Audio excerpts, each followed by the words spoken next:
Hello everyone, today I'm going to show you how to use the binomial theorem in order to expand a binomial.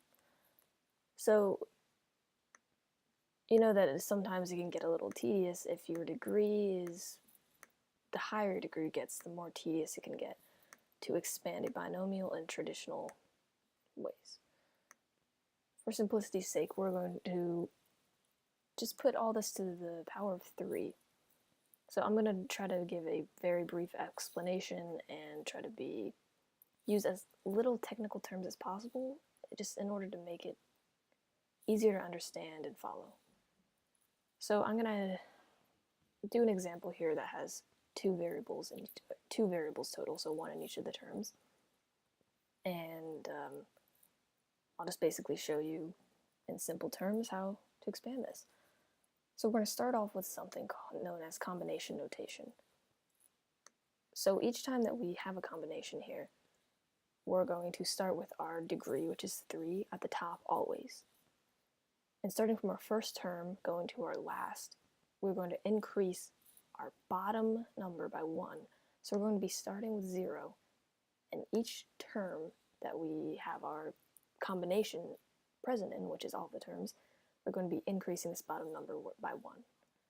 So you'll see basically what this combination notation means, and I'll show you how to get the values for them. So we have our 3 choose 0, and then we have our first term, which is 2x in this case. And for our first term, we're going to be starting with our degree, so we're starting with the highest exponent, the degree.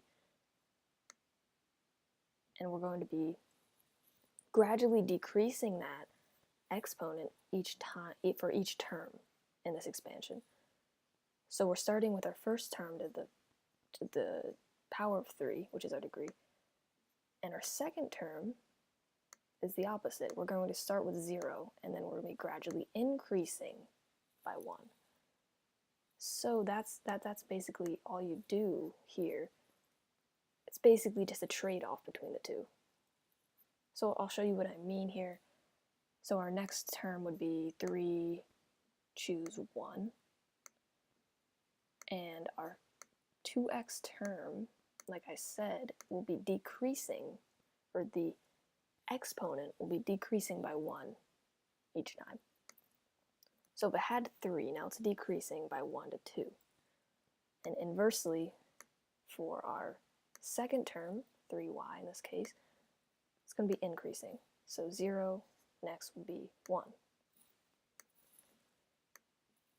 And our next term would be 3, a 2, and then decreasing.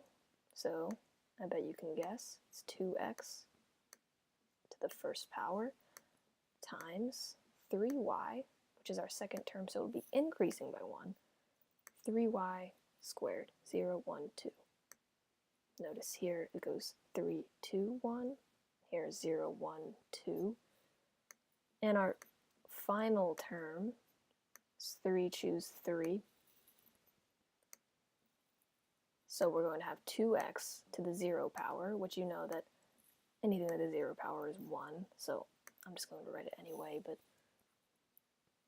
and we have 3y cubed, all of it cubed. So notice the trade-off here. We start from 3 for our first term, 2x, and we gradually decrease by 1. And our second term, 3y, we're gradually increasing by 1. And our combination follows the same pattern as the second term, which is 3y in this case, increasing by 1. So now that you have this written out, we can get the numerical values for each one of these factors. So in order to find the values of these combinations, in this video I'm going to use Pascal's triangle. So if I could find it here. So in order to draw Pascal's triangle, you start with a 1, followed by 2 1s after. And then you can, you add these 2 1s and you get a 2 here, and then you start with a 1 and end with a 1. And for the next row, you add the 2 and the 1, which is 3. Once again, add the 2 and the 1, which is 3. and you end it with a 1 and start it with a 1.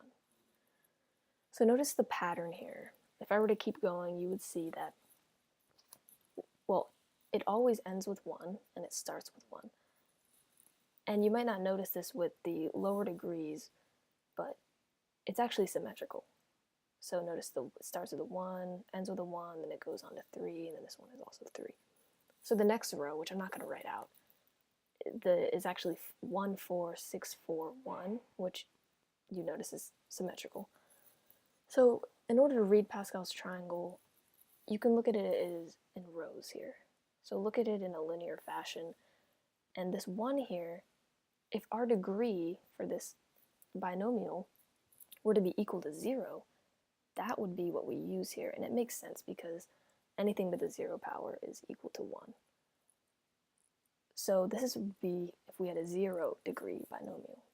If we had a first degree binomial, this would be the values of our combinations, a 1 and a 1, which is 2 terms. And if our degree was 2, we would use these 3 numbers for our combinations, the values of our combinations.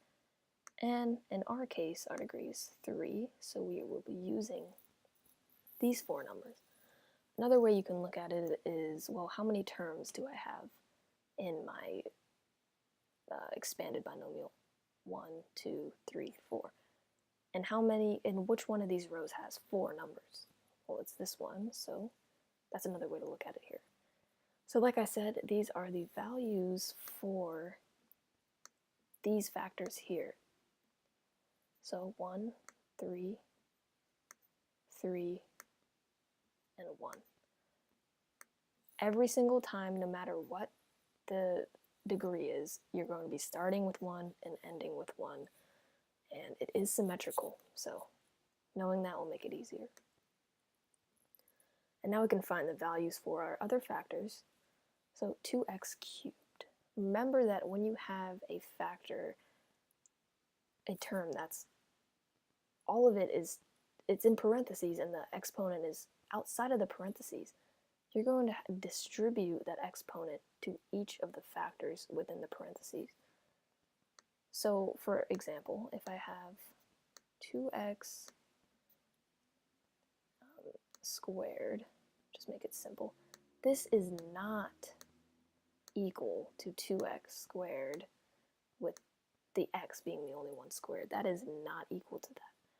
Think of it as 2x times 2x, which, if you look at it that way, it's apparent that it's equal to 4x squared. So that is correct. Do not make this mistake. Okay. So this is distracting. So let's see here. Let me see if I can erase this. So just a heads up, because it is a common mistake that I see, and it's very easy to make that mistake. So just a quick reminder. So here we have 2 cubed, which is 8. I'm just going to write the numerical values and add in the variables in our final expansion. Anything to the 0 power is 1.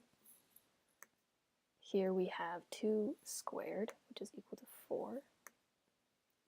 And 3 to the power of 1, which is 3. 2 to the first power is 2. And 3 squared is just 9. Once again, anything with a 0 power is equal to 1.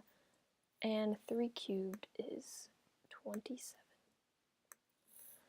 Now that you have all your values here, for each term we're going to multiply the 3 numbers within each term. And that will be our coefficient in front of the variables. So for our first term, our leading coefficient, it's 8 times 1 times 1, which is just 8x cubed, because remember, this 3 is being distributed to both the 2 and the x. As for the y, our first term would not have a y in it because it's to the 0 power.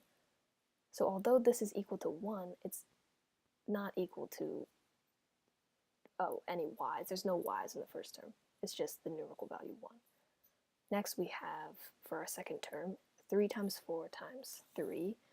which is 12 times 3, which is 36, x squared, and we're going to have 1y here, y to the first power. X squared, let's make that look like an x, y.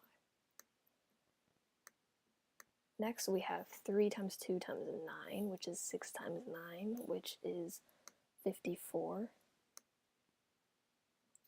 X to the first power, which is x, and y squared. And our final term is 1 times 27, which is just 27, x to the 0, which is 1, and y cubed. So our final term would not have a x in it. So that's it. This is your final expanded form of your binomial made simple. Hope you guys enjoyed, and I hope you found it helpful. If you have any video suggestions or you want to see more examples, or perhaps you would like a more in-depth explanation, please comment down below. I'm more than happy to put more content out there. So, okay, thanks for watching.